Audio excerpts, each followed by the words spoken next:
Oi. Preciso de ois. Oi, Rua. É pra ouvir? Oi, pessoal. Estão me ouvindo direitinho?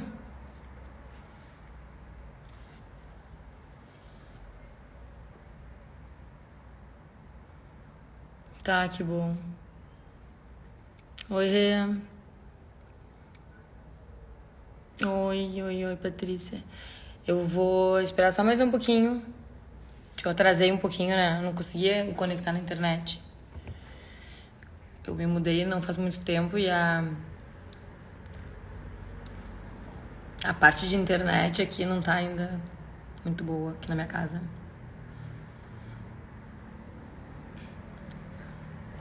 Oi, Alessandra.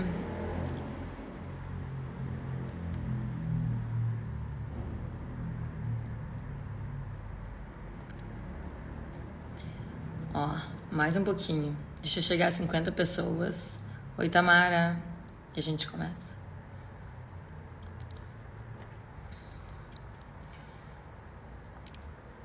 Oi. Dia bom e dia ruim, né? Pra live. Bom que tá chovendo. Ruim porque tem jogos e a hora é meio que hora de almoço, né? Mas enfim, sempre tem alguma coisa, a gente tem que começar algum horário. 54, 55, tá bom. Acho que dá pra começar. Bom, foi de última hora porque eu tava adiando, porque eu tava tentando. Tava tentando ver prioridades de assuntos, né? E aí fiquei um pouco me enrolando. Mas daí resolvi juntar alguns assuntos hoje pra não deixar ninguém na mão, assim, que tinha muita gente me pedindo de vários assuntos. O que eu já vou adiantar pra vocês é que a gente vai fazer uma live logo mais só de TDAH, tá? E daí tratamento para TDAH e diagnóstico de TDAH, criança e adulto. Isso eu não vou jurar que eu vou fazer essa semana, porque a semana tá meio cheia. Tem o aulão sábado, não se esqueçam de divulgar para os professores, especialmente, é mais para professores, né? A ideia é dar um pouco de orientação para os professores, né? Tá dando pra ouvir que eu tô rouca. Mas enfim. Então, divulguem o aulão e a live vai ser sobre TDAH, tá? Essa semana, algum dia essa semana, provavelmente quarta-feira. Daí vou falar, nessa live eu vou falar de tratamento e de diagnóstico de TDAH em crianças, em adultos. E quando que a gente escolhe um e quando que a gente escolhe outro. Até porque, eu vou contar pra vocês que o assunto atomoxetina, que eu achei que fosse ser o terceiro ponto que fosse escolhido, não foi. E ficou exatamente empatado. Falar sobre diagnóstico de autismo adulto e intervenção em altas habilidades. Então, a ideia aqui não é ficar tomando uma hora de vocês, tentar tomar um pouco menos no domingo, na hora do almoço. Eu vou sair daqui e vou almoçar com meu pai e com a minha mãe. Mas falar um pouco então dos 3 assuntos. Eu vou começar. O primeiro é o CBD, canabidiol. O segundo é diagnóstico diferencial, que é um assunto complicado e difícil para mim, inclusive, tá? Diagnóstico diferencial. Oi, Carol. Diagnóstico diferencial de TDAH, autismo e altas habilidades. E, em vez de falar só de um, eu vou ter que falar um pouquinho dos dois. Então, eu vou falar um pouquinho de intervenções em altas habilidades e um pouquinho de TE adulto, diagnóstico de TE adulto, tá? Se vocês tiverem perguntas, às vezes eu não consigo responder, mas vão mandando e depois qualquer coisa me mandem no direct e aí a gente conversa.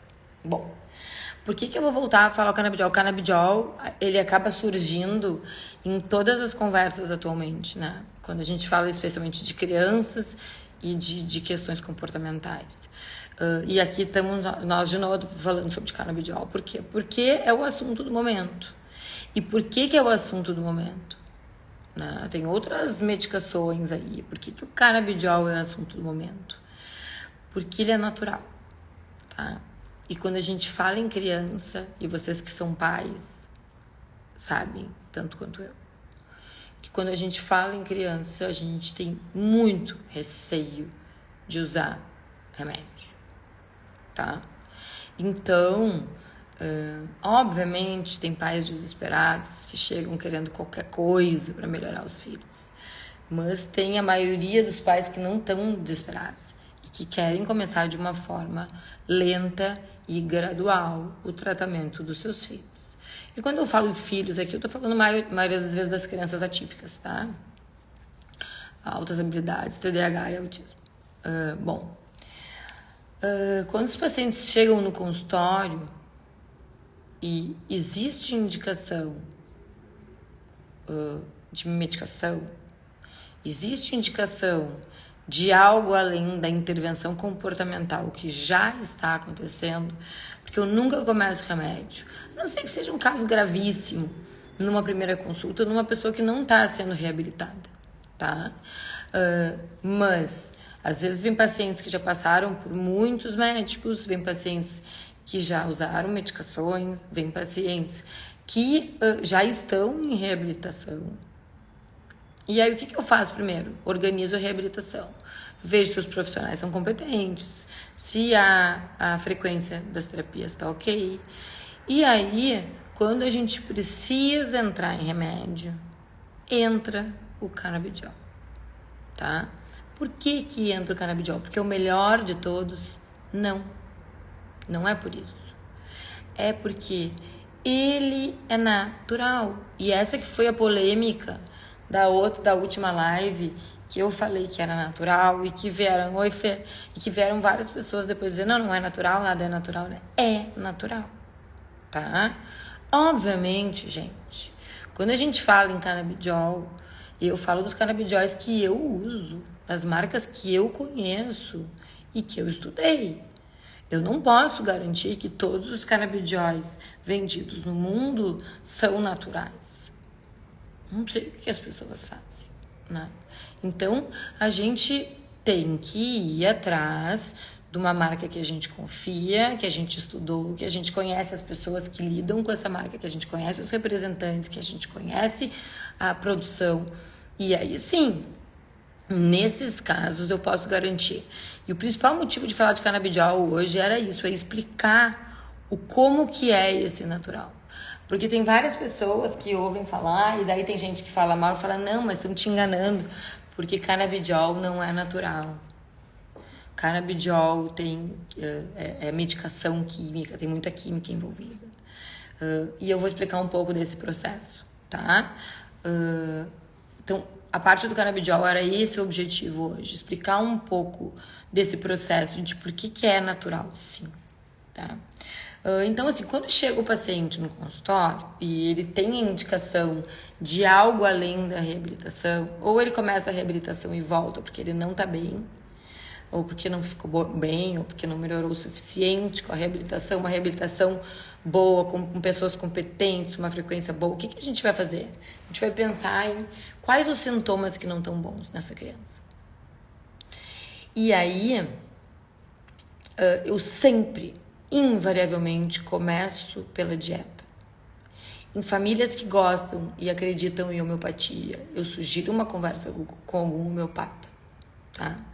E aí o próximo passo, dieta é cuidados alimentares, suplementação quando necessário. Muitos TDAHs e autistas são seletivos alimentares por conta de suas rigidezes, por conta de suas questões sensoriais, de textura, de gosto, de cheiro. Então, a gente tem que ver com carinho, sim, como é que essa criança está se alimentando. Como é que está o estado nutricional. Senão, não adianta a gente dar remédio, tá? Então a gente tem que organizar isso. E aí organizamos isso. Organizamos o que deu, né? Organizamos as terapias e a criança ainda tem algumas disfunções. Por que entra o canabidiol? Porque o canabidiol é uma substância natural que vem da planta cannabis sativa, que é uma planta, e que é modificada, e eu vou explicar como é que é feita essa modificação, para que chegue na gente, nos nossos filhos, nos nossos pacientes, o que a gente quer que chegue. Eu não quero THC nos meus pacientes. Ah, doutora, mas tu nunca usa canabidiol com THC nos teus pacientes? Claro que uso. Até porque eu atendo alguns adultos com dor crônica, com metástase óssea, com fibromialgia, e eu medico esses pacientes com THC. Eu tenho pacientes, crianças que usam THC? Tenho. Depois de muitas medidas alternativas sem resposta, é uma alternativa. Claro que uma conversa com os pais, explicando prós e contras, riscos e benefícios. Mas, em 99,9% dos pacientes que eu atendo, eu prescrevo canabidiol isolado, tá? Ou o canabidiol com outras substâncias endocannabinoides que não o THC. Porque a gente sabe que o CBG, que o CBN, para ansiedade, Tourette, por exemplo, síndrome de Tourette, tics, funcionam bem. Então é bom a gente associar, se a gente está tratando um paciente com síndrome de Tourette, é bom a gente associar o canabidiol CBD com o CBG, tá? E não é o THC. Por isso que existem os produtos full spectrum, que tem THC, existem os produtos broad spectrum, que tem outros endocannabinoides e não tem THC. Existem os produtos isolados, que tem só o canabidiol, tá? E existem junções desses produtos. Existem produtos que são CBD com CBG, ou CBD com CBN. Então, a escolha é feita nisso, tá? E por quê? Quando é que eu prescrevo?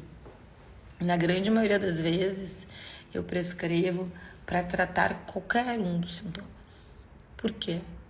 Porque eu já tratei crianças com canabidiol e a agitação e funcionou. Eu já tratei crianças com canabidiol e desatenção e funcionou.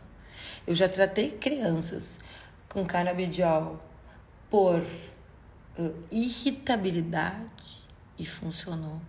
Por problemas de sono e funcionou. Então, é a substância mágica, todo mundo está falando, então agora a canabidiol resolveu todos os problemas do mundo. Eu não diria isso, mas eu diria que é uma substância com grande potencial de resolver muitos problemas, sim. Por quê? Porque a gente tem receptores endocannabinoides no nosso corpo todo, especialmente no sistema nervoso central e no sistema digestivo. Tá? Então, alguém perguntando se existe ajuda para compulsão alimentar. A gente não sabe, mas pode ajudar. Então, aí que mora o X da questão. Ah, mas então vamos tratar com meu filho agitado, vamos tratar com canabidiol, vai funcionar? Pode. Porque a gente tem receptores por todo o corpo. Pode ser que na agitação do teu filho, que enfim, na compulsão alimentar ajude. Pode ser que não. E a gente vai fazer um teste. E essa não é uma medicação que leva muito tempo para a gente fazer efeito. Essa é uma medicação que em algumas semanas, em um mês, a gente pode fazer efeito. Obviamente, às vezes tem que ajustar a dose, às vezes tem que aumentar, às vezes tem que diminuir, às vezes tem que trocar o produto. Mas, Marcelo, é uma primeira opção, porque a gente não vai estar agredindo esse corpo. E a gente vai estar, possivelmente, ajudando. Ah, doutora, mas eu tentei e não deu certo. Eu sei. Tem vários pacientes que tentaram e não deram certo. Mas vale a pena tentar, tá? Vale a pena tentar por isso. Tá, então vamos para a parte, assim, que é a parte da polêmica, assim. Oi, Marcelo. Qual é a parte da polêmica? A parte da polêmica é realmente natural. Então, como é que funciona isso? Como é que funciona o processo da extração do CBD da planta? Então, existe uma plantação, se extrai a planta, se usa o cânhamo para tirar todos os terpenos e substâncias que ali estão. E essa separação é uma separação que pode ser feita de várias formas. Pode ser feita de uma forma quimicamente agressiva, pode, com solventes, com isso, com aquilo. Mas pode ser feito de uma forma nada quimicamente agressiva? Pode. E são esses produtos que a gente busca. Por isso que eu digo, não adianta comprar qualquer canabidiol. Ah, tem uma pessoa vendendo canabidiol, vou usar o dela que é mais barato. Olha só, da onde veio? Aonde estava plantado? Quem cuidou dessa plantação? Quem fez a extração dos produtos? Usou substâncias químicas? Extraiu adequadamente? Então, são muitos fatores que intervêm no produto final, que podem intervir no produto final. Por isso que a gente tem que cuidar, não é qualquer canabidiol que a gente vai usar. E eu não tô falando bem ou mal de um ou de outro especificamente, mas a gente tem que conhecer o produto que a gente está usando, né? Como é que ele é extraído, qual é o processo que foi feito. E aí sim a gente vai escolher um bom produto para o nosso paciente, e um produto que a gente sabe que é natural. Tá? Qual é que são as formas de extração, então? Como é que a gente consegue tirar o THC da mistura? Vem a planta. Como é que a gente consegue tirar o THC? Através de algumas formas de extração. Uma delas, e a mais fácil, é a química, através de um solvente, tá? E, obviamente, aqueles processos físicos de decantação de produto, etc, etc. Eu não vou entrar em técnica aqui de física, mas quem lembra de física da escola, eu talvez tenha tido um pouco mais física por causa da medicina, mas assim, de decantação, a parte química também de produtos, como tu separa, né, de física e de química dos produtos. Então, assim, esses processos, eles vão depender muito do produto do laboratório que tu estiver comprando. Então, alguns sim fazem com química. Que química é essa?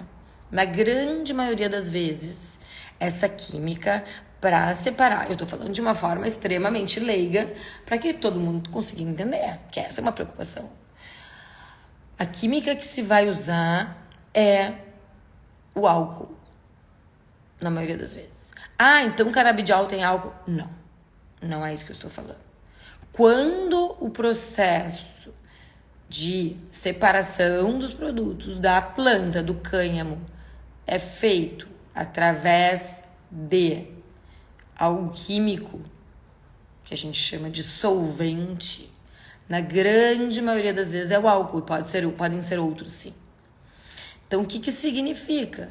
Que o álcool está sendo usado para separação dos produtos e que depois, quando ele for entregue para o cliente, esse produto, o álcool não vai estar ali dentro. O álcool vai ser retirado. Ah, mas houve álcool no processo. Neste processo houve. Mas ao ser entregue pro consumidor, este álcool já não existe mais no produto, tá? Então, essa é uma das formas. A outra forma de separação é através de óleo. Os óleos, o óleo de oliva, inclusive óleo de coco, outros óleos, eles também fazem, através de um processo diferente, um papel de separadores do THC e do CBD. E aí não existe álcool, existe óleo, que é uma substância nada nociva, bem pelo contrário, uma substância saudável. Então, tu tem uma planta que é separado os seus ingredientes com óleo e que te é entregue para consumo. Então, quem vem dizer que existe química aí, a pessoa não tá sendo legal. São os haters, as pessoas que querem minar a gente, entendeu? Então, sim, então existe a parafina, existe o óleo, existem solventes que depois são retirados, existe por micro-ondas, separação por micro-ondas, não é o micro-ondas, o aparelho de micro-ondas, mas são micro-ondas, por ultrassom. Hoje em dia, e eu estudei bem isso antes de vir falar com vocês, não só do que eu já tinha de informação, mas eu recebi informações de parceiros e eu estudei isso nos últimos dias para não falar bobagem. Então, hoje em dia, existem várias formas de extração. E mesmo que se use a forma de extração com solvente, por exemplo, o álcool, este álcool vai ser retirado do produto. Ah, mas daí existem os veículos. O que é um veículo? Qualquer produto que vocês compram, vocês vão ver que existe o veículo. O veículo é a substância associada a canabidiol, no caso, que vai ser importante para ser entregue essa medicação. O veículo, o líquido, aquilo ali onde é misturado. E os veículos são naturais e são saudáveis, tá? Então, gente, parem de achar, ou de querer, ou de não querer, ou de aceitar críticas que as pessoas dizem que o canabidiol não é natural. O canabidiol é natural. Pode existir um processo até chegar lá, mas ele é purificado para ser entregue. E muitas vezes nem existe esse processo. O processo é feito com substâncias naturais, substâncias puras. Então, é uma linda primeira opção, tá? É uma linda primeira opção. Para crianças, especialmente sem THC. Ah, existem crianças que precisam de THC? Existem. Existem riscos no THC? Existem. Ah, mas o caso do meu paciente é extremamente grave, a gente está querendo correr risco. Ok. Quando a gente usa remédios, a gente corre risco. Quando a gente usa THC, a gente pode correr um risco. Qual é o risco do THC, doutora, que está falando? Um dos riscos do THC é uma virada psicótica durante uma fase específica da vida. Então, assim, por que dizem que adolescente não pode fumar maconha? Por que isso? Porque tem o THC, que é uma substância alucinógena, que pode desencadear numa pessoa geneticamente predisposta um primeiro surto psicótico. Tá? O THC é a parte da substância da planta cannabis sativa que tem o potencial alucinógeno. Mas o THC tem seu papel, hein? Não dá pra falar só mal do THC. Esses pacientes adultos que eu trato com dor crônica, com doenças degenerativas, tá? Eu trato poucos, mas na maioria das vezes amigos de família, mas alguns me procuram para isso. Eles usam THC, sim, com sucesso, com alívio da dor, assim, impressionante os casos que eu tenho. Até vou pedir uma hora dessa um relato para 3 pessoas que são bem íntimas minhas, que estão usando e que, assim, tanto é que quando me encontram no clube, vem me dar beijo, me diz, tu salvou minha vida, porque eles estão usando o canabidiol full spectrum e melhorou, assim, a qualidade de vida dessas pessoas com condições crônicas barbaramente, tá?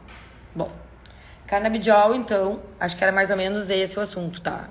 Claro que todo mundo quer saber tudo de canabidiol e a gente pode voltar a falar de canabidiol, mas o que eu queria deixar claro pra vocês, a Rô dizendo que o canabidiol salvou o Parkinson da mãe dela.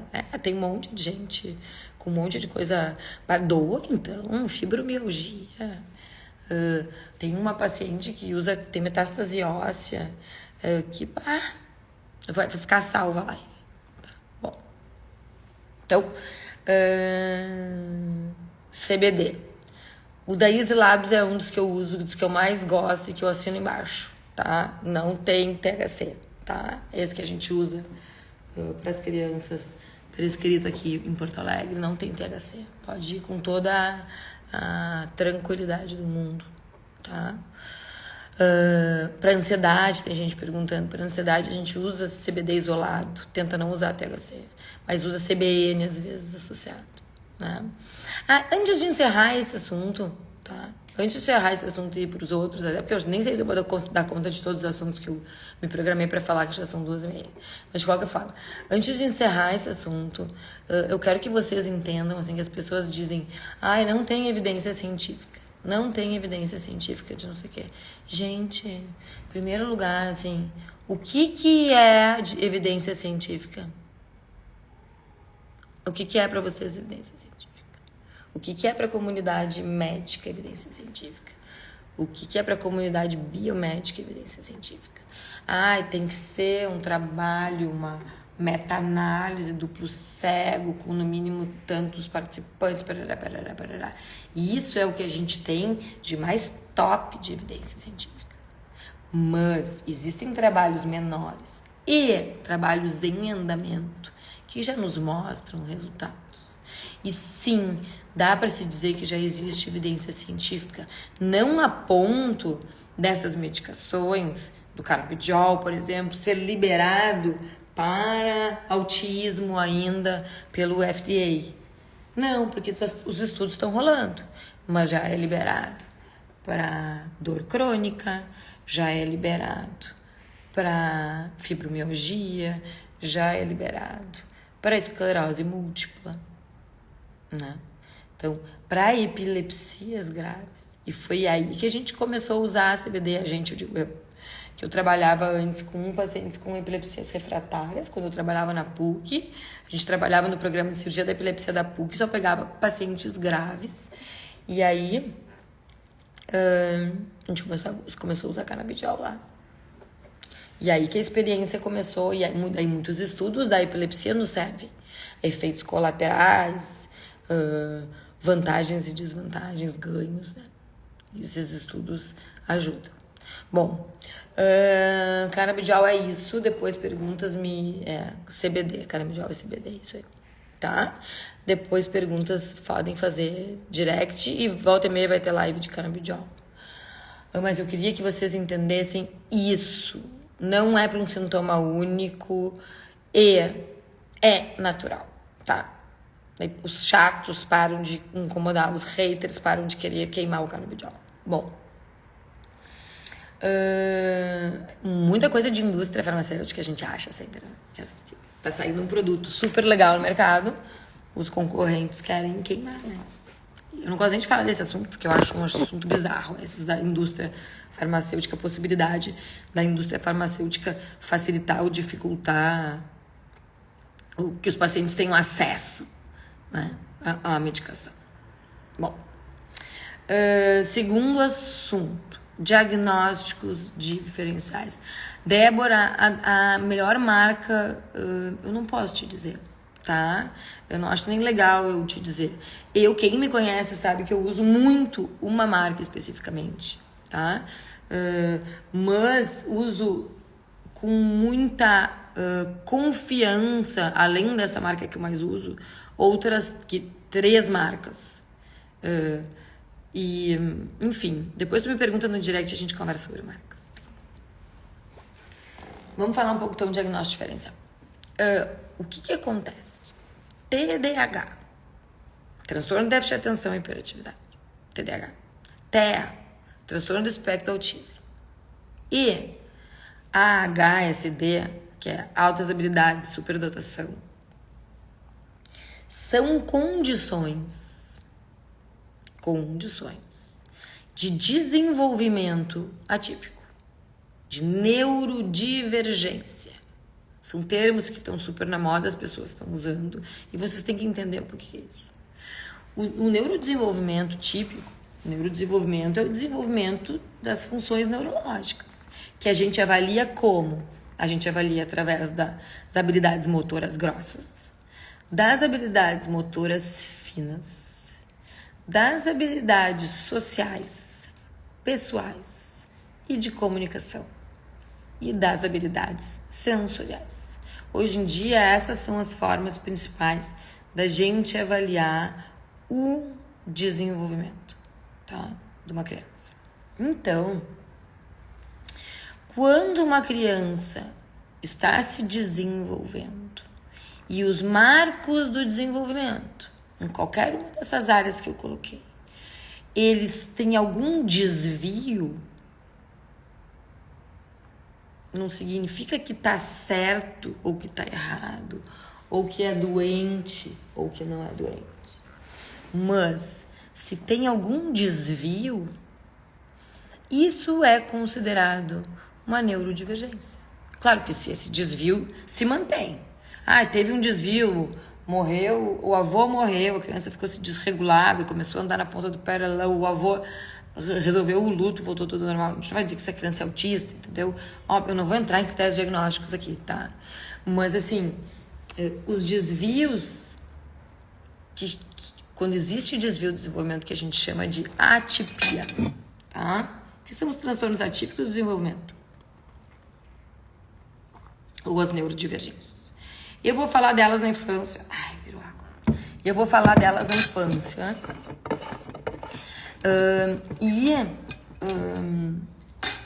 Por que eu tô falando dessas 3 especificamente? Porque essas 3, elas são relativamente comumente associadas. Por quê? Porque a origem genética é a mesma. Então, assim, se estuda muito genética, é um troço que nunca ninguém para de estudar, né? E vai estudar, enquanto houver pessoas no mundo, vai se estudar genética. Quando a gente estuda a origem genética dessas condições, a gente estuda a origem genética do autismo, do TDAH, da superdotação. Quando a gente estuda a origem genética, a gente vê que elas são as mesmas, os genes responsáveis por, não é só o gene, tem o ambiente, tem tudo, mas assim, os genes responsáveis pela maioria das condições que eu falei antes, TDAH, autismo e outras habilidades, são os mesmos, tá? Então, vai depender da penetrância, vai depender de fatores externos para essa criança apresentar autismo, ou altas habilidades, ou TDAH, ou ser mais grave, ou ser menos grave. Depende de muitas coisas, dos fatores ambientais, de como é que foi a gestação daquela barriga, mas o gene tá lá. O gene tá lá, ele pode se manifestar, ele pode não se manifestar, ele pode se manifestar como autismo, ele pode se manifestar como TDAH, ele pode se manifestar com superdotação, ou ele pode se manifestar com os 3, de uma forma bem leve ou de uma forma mais grave. Então, o porquê de existirem tantas características comuns a essa condição, a explicação é essa. Porque a origem genética é a mesma, tá? E aí eu tenho muito problema, porque muitos pacientes que têm diagnósticos associados especialmente, que a gente chama de dupla excepcionalidade ou de tripla excepcionalidade, que seria o quê? Altas habilidades mais autismo ou TDAH, ou altas habilidades mais autismo mais TDAH. Ou tripla condição, transtorno de aprendizagem, TDAH, autismo. Essas pessoas, elas têm muitas características que são confundíveis. E elas têm muitas características comuns. Eu vou dar um exemplo para vocês aqui. Ontem, eu estava no clube, que eu sou sócia. As crianças estavam jantando no final do dia ali, tinham brincado bastante, estavam jantando, e tinha algumas mães, entre elas eu, sentadas, conversando. Na frente estava passando o jogo do Flamengo e Fluminense, a gente estava sentada ali, as crianças comendo. E me chamou a atenção pessoas que eu tenho intimidade, que são amigas, que enquanto os guris estavam falando de futebol e não sei o que na mesa ali, tipo 6 meninos, um deles estava lendo. Então eles estavam todos numa mesa, final de dia de sábado, tinha chovido, eles tinham tomado banho de piscina, banho de chuva, tinham feito de tudo. E eles estavam falando um monte de bobagem vendo o jogo, e esse menino estava lendo. A mãe é médica, não mora em Porto Alegre. E aí eu olhei, eu falei, ele lê um monte dela, assim, ele comprou na Feira do Livro esse livro ontem, ele disse que vai acabar até hoje, ela me contou. E dela me olhou, obviamente ela sabe com o que eu trabalho, né? E dela falou assim, ele tem alguma coisa, Marta. Daí eu falei, não tô falando nada. Ela disse, não, mas eu sei que ele tem. Eu não sei exatamente o que ele tem. Mas ele vai na USP e já faz as provas de física. O menino tá no 6º ano da escola, tá? Já faz as provas de física, que tem um campeonato lá de prova de física, sei lá. Ele prefere ler do que qualquer outra coisa. Ele tem hiperfoco em livros, ele tem alguns tiques. Tá? Ela falou assim, eu acho que ele é superdotado. Mas será que ele não é autista também? Então eu falei, não sei, eu tô vendo ele aqui agora e tal. Ela assim, porque ele tem algumas coisas sensoriais. Eu falei, tá, mas só por ter coisas sensoriais ele não precisa ser autista, né? Pode ser um superdotado com questões sensoriais, que é muito comum. Mas ele tem uns hiperfocos, especialmente em livros. Isso não significa que ele seja autista. E aí ela começou a me enumerar algumas coisas que eu fiquei pensando, será que ele é? Obviamente eu não fiz uma consulta, eu não entrei em detalhes, eu não quis, né? E ainda falei pra ela, embora se quiser me liga pra gente conversar mais. Nisso tinha uma outra mãe junto com a gente, cujo filho é meu paciente. Ela é minha amiga, ele é meu paciente. E ele é um menino superdotado. Só que, por muito tempo, eles voltaram no consultório, essa família, me dizendo assim, Marta, eu tenho certeza que não tem mais alguma coisa. Porque ele é extremamente perfeccionista. Porque ele não tolera nenhuma frustração. Porque por muitas vezes ele é agressivo. Porque por muitas vezes... Então, assim, a gente fica, gente, muito confuso. Para ter certeza absoluta. E as pessoas querem certeza absoluta. Quando são esses casos? Obviamente, tem casos que são escrachados, certo? Normalmente, os casos mais sintomáticos, mais graves, e às vezes eu digo grave e as pessoas me criticam que não pode mais usar grave, mas quando eu falo grave, vocês entendem do que eu tô falando. Os casos mais sintomáticos são casos mais fáceis de diagnosticar. Tanto é que, por muito tempo, tinha tão pouco autista no mundo, né? Não. O que não tinha era diagnóstico dos casos mais leves. Então, os casos mais graves, eles são mais fáceis de diagnosticar. Os casos mais leves, existe mistura de sintomas muitas vezes. E a gente não sabe. Tem pacientes que eu atendo e que eu fico em dúvida. Eu não sei se esse menino é autista, se ele é superdotado, se ele tem transtorno de déficit de atenção e hiperatividade, ou se ele tem os 3 ou 2 dos 3. E fico numa dúvida cruel, tá? E aí, como é que o que eu faço nessas horas? O que eu faço? Então todos os meus problemas estão resolvidos. Vou pedir um psicodiagnóstico. Vou mandar para alguém que aplica escalas. Essa pessoa vai aplicar as escalas e vai dizer, na escala tal fechou, na escala tal fechou e na escala tal fechou. E isso é o que eu faço, tá? Então, assim, eu tô em dúvida diagnóstica. Eu peço um psicodiagnóstico. E aí as escalas, as medições são feitas, tá? Quando as escalas são feitas, muitas vezes a gente volta com o resultado de, por exemplo, tripla excepcionalidade, que seria o quê? Altas habilidades, nesse caso, que eu estou supondo, autismo e TDAH. E aí a mãe me fala assim, mas ele tem uns 3, doutora. Ele tem os 3. Mas não me parece. E eu, clinicamente, também não acho que pareça. E aí, o que eu faço? Invariavelmente, eu converso com a pessoa que aplicou as escalas. E a gente tenta separar as respostas que podem ser positivas nos 3 diagnósticos. Então, por exemplo, transtorno do processamento sensorial. Então, tu tá fazendo lá o checklist do autismo, tá? Tem isso? Tem. Tem isso? Não. Tem isso? Tem. Tem transtorno do processamento sensorial? Tem. Marcou para autismo. Então, tu tá fazendo checklist de TDAH. Tem isso? Sim. Tem isso? Não. Tem isso? Não. Tem transtorno do processamento sensorial? Tem. Marcou para TDAH. Autossabilidade e superdotação. Tem isso? Tem, né? Tem transtorno do processamento sensorial? Tem. E aí, o que acontece?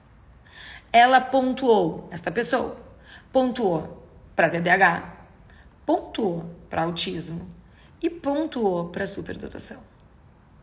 Mas não significa que ela tenha as três. Porque, sim, a Fernanda tá falando da escala labirinto aqui, eu sei que tem, mas eu tô falando de uma forma mais geral, não vou entrar em escalas específicas. O que eu vou fazer? Vai ficar pontuado para autismo, vai ficar pontuado para TDAH e vai ficar pontuado para superdotação, tá? Daí nós vamos para uma segunda questão, por exemplo. Hiperfoco. Tem hiperfoco? Autismo. Tem hiperfoco? Tem. Pontuou. Autossabilidade pode ter hiperfoco? Pode. Pontuou. TDAH pode ter hiperfoco? Pode. Pontuou. Pontuou para os três. E quando a gente chega no fim e vai ver quantos pontos em cada escala esse paciente fez, a gente vai ver que ele fechou, por exemplo, pontos suficientes para um diagnóstico de autismo, pontos suficientes para diagnóstico de TDAH e pontos suficientes para o diagnóstico de autossabilidade. Mas as características essas podem ter secundárias a só uma dessas condições, tá? Então, claro que hoje em dia existem cálculos, existem outras escalas que estão nos ajudando cada vez mais a entender essas diferenças. Mas isso, gente, é muito novo em termos de pesquisa. Então, não existe ainda um algoritmo que tu coloque todas essas características e que ele te dê no final, não, isso aí então é só autismo. Não existe. Então, muitas vezes, o que eu acabo fazendo com as pessoas que fazem esse psicodiagnóstico? A gente conversa. Como eu tenho muita experiência, eu mando para uma pessoa que vai fazer um psicodiagnóstico, ela faz o psicodiagnóstico, antes de dar devolutiva para a família, ela me liga e diz: Marta, aqui apareceu isso e isso. Clinicamente, o que apareceu para ti? Para mim só apareceu isso. Então tá. Então vamos colocar que nas escalas, apesar de aparecerem isso, clinicamente apareceu isso, o diagnóstico é o isso. Entendeu? O diagnóstico não é 3, porque o diagnóstico, ele é clínico.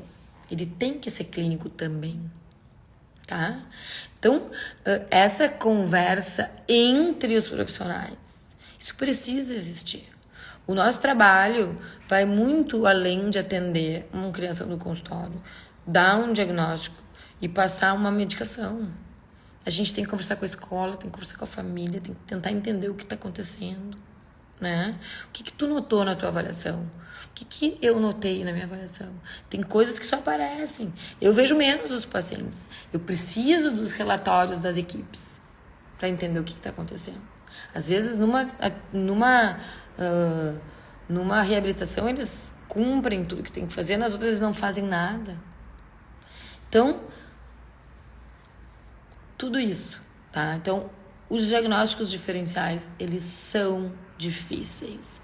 Não cobrem. Outro dia uma mãe, eu atendo em São Paulo também, uma mãe me ligou. Eu atendi sábado, na segunda-feira, na terça-feira ela me ligou. Eu ainda não entendi por que ele é autista também, se todas as características que eu vejo nele podem ser só da superdotação. Que é pergunta mais difícil do que essa. E daí eu tive que esmiuçar característica por característica dele, para ela entender, e daí ela entendeu. Ah, de fato, ele é assim. De fato é assim. Eu atendi um menino que até ganhou esse ano lá o campeonato do Luciano Huck, aquele dos pequenos gênios, o Felipe. O Felipe é um menino superdotado, obviamente, que tem muitas características outras atípicas. Né? Ai, mas não pode explicar tudo só pela superdotação. Ai, mas como? Ele é o super gênio lá, do Luciano Huck. Como é que ele pode ser autista? Como é que ele pode ser TDAH? Pode. Tá? Então, e às vezes, assim, a gente fica muito preocupado com o nome que vai dar. Ai, o que vai ser? Quando é essa mistura de diagnósticos, quando são os casos mais leves, gente... Faz diferença o nome. Faz diferença o que a gente vai propor para essa criança melhorar, se é que precisa propor alguma coisa, na maioria das vezes precisa, né? Que tipo de intervenção a gente vai sugerir? Mas assim, é tão misturadinho que eu tenho uma teoria que isso vai tudo mudar logo mais, né? Que a gente não vai falar mais é autista, ou é superdotado, ou é TDAH. A gente vai dizer, o diagnóstico é de transtorno atípico do desenvolvimento com autismo, TDAH e autodisabilidade, predomínio autodisabilidade. O diagnóstico é transtorno atípico do desenvolvimento com predomínio de autismo e TDAH secundário. Acho que a gente vai ter que mudar isso aí, porque esses nomes, assim, eles não esclarecem muito bem a condição das pessoas. E as pessoas se ligam a nome e as pessoas precisam do CID, né? Então fica complicado. Bom, o último assunto, que não vai dar tempo de falar, que seria ou autismo em adultos, diagnóstico de autismo em adultos, ou intervenções para superdotados. Eu vou ter que escolher um deles para falar, porque eu não vou passar de 1 hora aqui, até porque cai o troço aqui. Quando faz 1 hora, cai a live. Eu acho que cai. E como a gente já tá falando de autodisabilidades, parará, eu vou falar de intervenções em autodisabilidades, tá? A tamoxetina, Carol. A tamoxetina, hoje vai ter um post, atenção, hoje vai ter um post sobre comparação entre a tamoxetina, metilfenidato e lisdexanfetamina, que significa o quê? O Atenta, Concerta, Ritalina LA e o Venvanse, tá? Hoje vai ter um post disso. Quais as diferenças quando a gente usa, quando a gente não usa, o que se trata, o que não se trata. Já tô escrevendo, vou acabar hoje ainda, no final do dia eu vou publicar. Daí vai ter mais coisa da tamoxetina, Carol. Então, assim, o superdotado. Ah, que maravilhoso, meu filho é superdotado, então, parará. Tá ótimo, tá tudo ótimo. Quem tem um filho superdotado sabe que não é assim. Ah, não, doutor, mas ele não tem TDAH e ele também não tem autismo. Então tá tudo ótimo, né? Porque ele é só superdotado. Não está tudo ótimo. Eu tive em São Paulo mês passado, semana retrasada, sei lá, num congresso, tá? De autodisabilidade e superdotação, que muitos pais foram. A quantidade de pais chorando era enorme. Por quê? Porque é muito desafiador tu ter um filho superdotado, tá? É muito desafiador. É muito difícil. Porque além das dificuldades que eles têm e que a gente tem que ajudá-los a superar, por eles serem muito inteligentes, eles sempre têm uma forma mais difícil, uma forma para dificultar a nossa solução. Porque o funcionamento cerebral é muito rápido, é muito alto, são muitas ideias.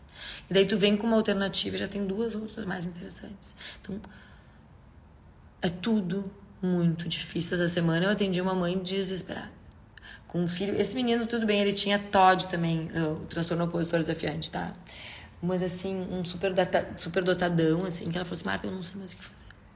Não sei mais o que fazer. Ela se mudou de Brasília pra Porto Alegre pra morar numa aldeia budista, pra conseguir ver se por aí ela achava uma alternativa, porque ela, mas é uma criança doentíssima. Não, uma criança superdotada, só que extremamente difícil de lidar. Então, a superdotação não é uma doença. Não tem um CID, mas é extremamente desafiadora para várias pessoas. Ó, a Jana tá falando lá. É a Jana mesmo, desculpa, não falei nomes, mas tu tá te identificando. Podem perguntar pra Janaína, é dela que eu tô falando. Então, é muito difícil, tá? Quais são essas intervenções? Eu não tô considerando TDAH, eu não tô considerando autismo, tô falando de superdotado puro agora, tá? O que a gente tem que fazer de intervenção? Bom, então o meu filho é superdotado, tem que fazer alguma coisa ou esquece? A gente tem que fazer muitas coisas. Primeiro lugar, a primeira coisa que a gente precisa entender é o que essa criança tem de sintomas. Porque não é só a parte boa. Muitas crianças têm transtorno de processamento sensorial. Muitas crianças têm assincronias. Tem coisas que elas são muito boas, tem coisas que elas são muito falhas. Elas têm um perfeccionismo, uma intensidade estratosférica, extremamente difícil de lidar, tá? Elas têm superexcitabilidades. Então, assim, existem várias questões na superdotação. E a gente precisa entender cada criança. Todos os superdotados precisam fazer isso. Não. Cada superdotado é diferente. E a gente precisa entender quais são as dificuldades e as facilidades. Entender quais são as habilidades. Meu filho é superdotado, tem QI de 135. Tá, mas onde é que estão as habilidades dele? Não sei, ele tem QI de 135. Não. Nós temos muitas habilidades. A gente tem que saber onde é que estão essas habilidades. Ter um QI de 185 me diz que, no lógico-matemática ou academicamente falando, o teu filho está acima da média. Agora, como é que ele está em relação a relações interpessoais, relação intrapessoal, criatividade, línguas, esportes? Isso tudo são habilidades. E isso tudo a gente precisa entender para saber o que a gente vai propor para essa criança, né? Então, essa é a outra parte do diagnóstico de altas habilidades. Não acaba no QI. Não acaba no QI. Começa no QI. No coeficiente de inteligência. E acaba muito além. Então, meu filho tem superdotado, tem QI de 150 e era isso. Não. Era isso. Quais são as habilidades? Quais são as dificuldades? O que temos que tratar? Então, vocês têm que olhar para os filhos superdotados de vocês como crianças atípicas, porque eles são atípicos e eles precisam de cuidados, tá? Não vou conseguir entrar em detalhes. O que eu queria dizer para vocês é que é muito importante e muito menosprezado, especialmente pelos pais, as escolas também, mas porque tem muito trabalho, mas pelos pais, é a questão da aceleração ou do adiantamento escolar. Então, quando a gente faz o diagnóstico de superdotação, a gente precisa ver se essa criança tem indicação de aceleração de currículo ou de adiantamento escolar. Não, mas eu não quero, tá tudo bem, ele tá indo bem, não precisa inventar moda, já tem os amigos dele na sala. Sim, mas dependendo do nível de funcionamento dessa pessoa, ela vai sofrer na escola. Se ela estiver junto com os seus pares, se ela estiver junto com as crianças com o mesmo nível de idade, mesma idade cronológica, mas em outro nível intelectual, tá? Então, precisa ser avaliado e ser cuidado com muita atenção para a gente não deixar escapar e não menosprezar os superdotados. Tem alguém que perguntou aqui que irmãos, claro que irmãos é genético, os irmãos têm que ser avaliados, né? Sim, grandes chances. As escolas, sim, a Simone colocou, as escolas são um grande empecilho, é chato. E eu não estou falando de todas as escolas, tem escolas maravilhosas, mas tem escolas que é uma briga para a gente conseguir qualquer tipo de adaptação. Especialmente ter que fazer um plano educacional individualizado para uma criança de plano de aceleração. É super trabalhoso. Eles não estão acostumados. Fazer um plano para uma criança que tem deficiência intelectual, que tem dificuldades, é muito mais fácil para uma escola do que para uma criança superdotada. Então, eles ficam dizendo que não precisa. O que eu sugiro para as famílias sempre é assim, pegar uma equipe competente para o diagnóstico de superdotação e entrar com essa equipe na escola, fazer com que a equipe ajude a escola a adaptar o currículo. Aí, dificilmente, não vai ter um resultado. Tá?